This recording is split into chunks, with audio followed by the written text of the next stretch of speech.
The tea ceremony. Most of Julie's friends' parents drank coffee. Some of them liked tea too, but not like her parents did. Jill's family, Billy's family, and Tanya's family each had just 2 or 3 boxes of tea on a shelf, but Julie's had a whole cabinet dedicated to tea. No bag and boxes either.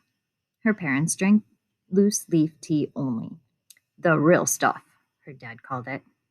Packed tightly in rich red and gold tins, the Tang's collection included fragrant jasmine tea, green tea, Longjing tea, a pan-fried green tea Julie preferred to call it by its nickname, Dragonwell tea, roasted curly-leafed oolong tea, lightly sweet white tea, and more. Every New Year, the Chinese New Year that is, her parents would have a traditional tea ceremony. That's the time when she would roll her eyes and slink out of the room. Her mom said it was an important cultural tradition, but Julie just thought it was boring, or at least she assumed it would be if she ever stuck around for it. However, now that she was 13, an official teenager at last, Julie felt different, more mature. She was beginning to really enjoy history thanks to her great social studies teacher. Julie decided it was time this new year to take an interest in her own family and cultural history once she realized she actually knew very little. She had only been to China once when she visited her grandparents as a 5-year-old, and her classes devoted equal time to studies of all the cultures of the world, not just that of Chinese. Why do we have to do this tea ceremony every year? Julie asked her mother, who was taking the clay teapots out of the cabinet reserved for special teapots and fancy dishes. I'm not in the mood for complaints, her mother warned.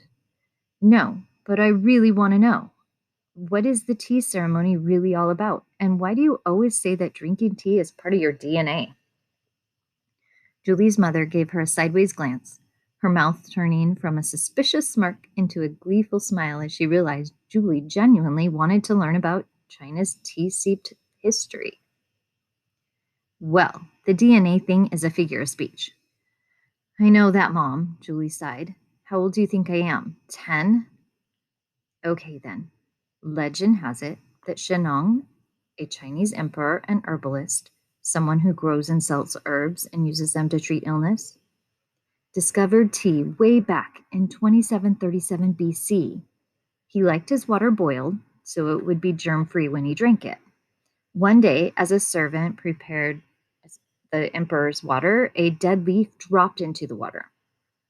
The emperor drank it and actually found it to be quite tasty. Another story says that Shennong, whose name translates to divine farmer and is known by many as the father of agriculture and herbal medicine, would test out many different herbs each day.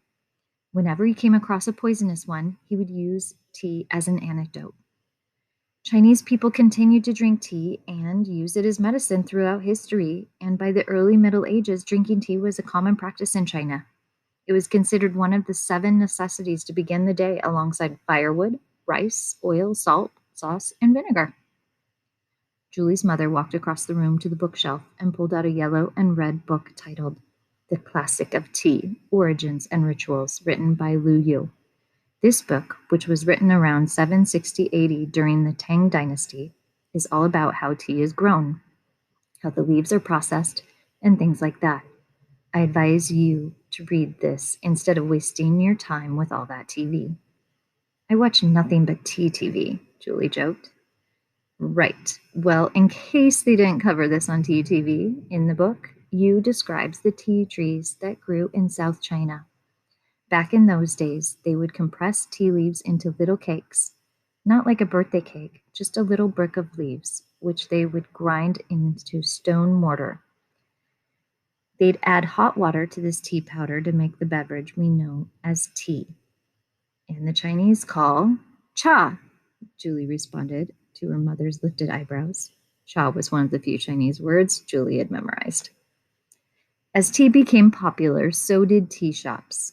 They continued to prosper during the Song Dynasty, and China's tea culture started to spread a little bit to the other lands as monks and Zen masters brought tea seeds, drinkware, and knowledge to Japan. However, Chinese rulers imposed a strict ban on tea exports during the Song, Yuan, and Ming dynasties. The ban made it difficult for tea to grow popular around the world. Then, soon after the Jing dynasty was established in the 17th century, the ban was officially lifted and merchants traveled, first by land, to export tea. Many went as far as Russia, almost 4,000 miles, by horse, oxen, mules, and yaks. Just imagine. Whoa. Julie thought about how hard it had been for her to run a mile today in gym class.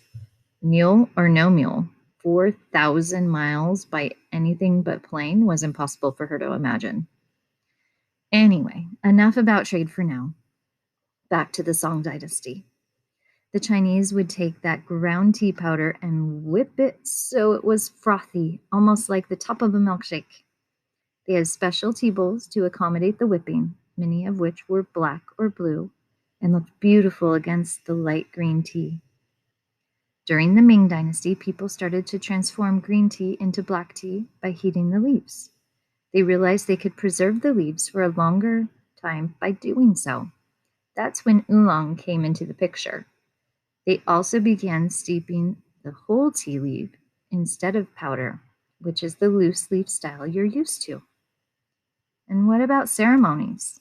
Julie was interested, but knew if she didn't wrap things up soon, her mom would talk straight till morning.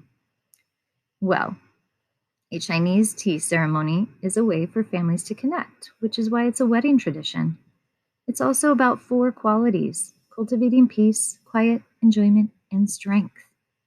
When you're performing a ceremony, there are 6 things to keep in mind: attitude, tea selection, water selection, teaware selection, like the cups and plates, ambiance, the feel of the room, and technique. Let's start with attitude. Julie smiled. Perfect.